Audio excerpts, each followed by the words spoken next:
Hi friends, இன்றைக்கி நம்ம பார்க்க போகிறது பார்த்திங்கன்னா ஷேர் மார்க்கெட் பற்றி. ஷேர் மார்க்கெட்டில் எந்த மாதிரியான ஷேர்ஸை நம்ம வாங்கலாம் அப்படின்னு சொல்லி.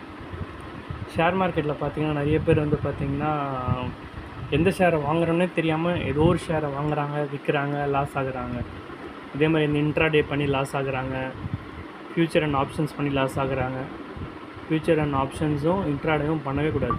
அதில் வந்து பார்த்திங்கன்னா லாஸ் ஆனவங்க தான் அதிகம். அதில் வந்து சம்பாதிச்சவங்களை விட அழிஞ்சவங்க தான் அதிகம். ஸோ நம்ம வந்து பார்த்திங்கன்னா ரெகுலர் ட்ரேடிங்கே பண்ணலாம். ரெகுலர் ஷேர்ஸ் வாங்குறது விற்கிறதே பண்ணலாம். அதுவும் பார்த்திங்கன்னா நீங்கள் ஒரு ஷேர் வாங்கினா இன்றைக்கி வாங்கிட்டு நாளைக்கு விற்கக்கூடாது. இன்றைக்கி 100 வாங்கிட்டு நாளைக்கு 80 ஆகுதுன்னு சொல்லி விற்றிங்கன்னா அது உங்களுக்கு லாஸு. ஒரு ஷேர் வாங்குறீங்கன்னா குறைஞ்சது ஒரு 5-10 வருஷமாக அதை ஹோல்ட் பண்ணுங்கள். அப்போ தான் உங்களுக்கு நல்ல ரிட்டர்ன்ஸ் கிடைக்கும் அந்த ஷேர் மூலிமா.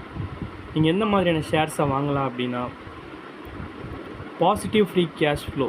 அந்த கம்பெனியோட வந்து பார்த்திங்கன்னா கேஷ் ஃப்ளோ நல்லா இருக்கணும், பாசிட்டிவாக, நெகட்டிவாக இல்லாமல் பாசிட்டிவாக இருக்கணும் இந்த கம்பெனியில். செகண்ட் வந்து பார்த்திங்கன்னா மார்க்கெட் கேபிட்டலைசேஷன் சொல்லுவாங்க.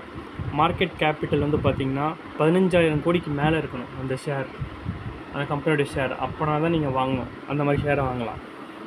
அப்புறம் வந்து பார்த்திங்கன்னா அந்த கம்பெனியோட ப்ளச் பர்சன்டேஜ் வந்து பார்த்திங்கன்னா 0வாக இருக்கணும். கடன்களுக்காக வந்து பார்த்திங்கன்னா டாக்குமெண்ட்ஸை பேங்க்கில் ப்ளச் பண்ணக்கூடாது. ப்ளச் பர்சன்டேஜ் வந்து பார்த்திங்கன்னா 0வாக இருக்கணும். அப்புறம் வந்து பார்த்திங்கன்னா டெப்ட் டு ஈக்விட்டி ரேஷியோ, அதாவது வந்து பார்த்திங்கன்னா ஷேர் ஹோல்டர்ஸோட ஷேர் வேல்யூ விட டெப்ட் வந்து அந்த கம்பெனிக்கு அதிகமாக இருக்கக்கூடாது. அதிகமாக இருந்தால் அப்படிப்பட்ட ஷேரே வாங்கக்கூடாது. நீங்கள் மோஸ்ட்லி கடன் டெப்ட் இல்லாத ஷேர் தான் வாங்கணும். டெப்ட் இருக்க ஷேர் நீங்கள் வாங்காதீங்க. இப்படி நீங்கள் வாங்கினீங்கன்னா, இப்படி வாங்கி நீ ஹோல்ட் பண்ணிங்கன்னா ஒரு 5, 10, 15 வருஷத்துக்கு அப்புறம் நல்ல ஒரு ரிட்டர்ன்ஸ் கிடைக்கும். Okay friends, thank you. நம்ம நெக்ஸ்ட்டு வந்து ஷேர் மார்க்கெட்டில் என்ன அப்டேட்டோ அது நான் நாளைக்கு சொல்கிறேன்.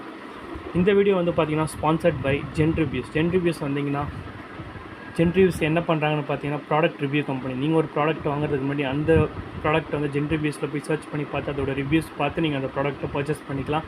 இந்த ஜென்ரிவ்யூஸோட லிங்க்கை வந்து நான் டிஸ்கிரிப்ஷனில் கொடுக்குறேன், வேணுன்றவங்க யூஸ் பண்ணிக்கோங்க. Thank you friends.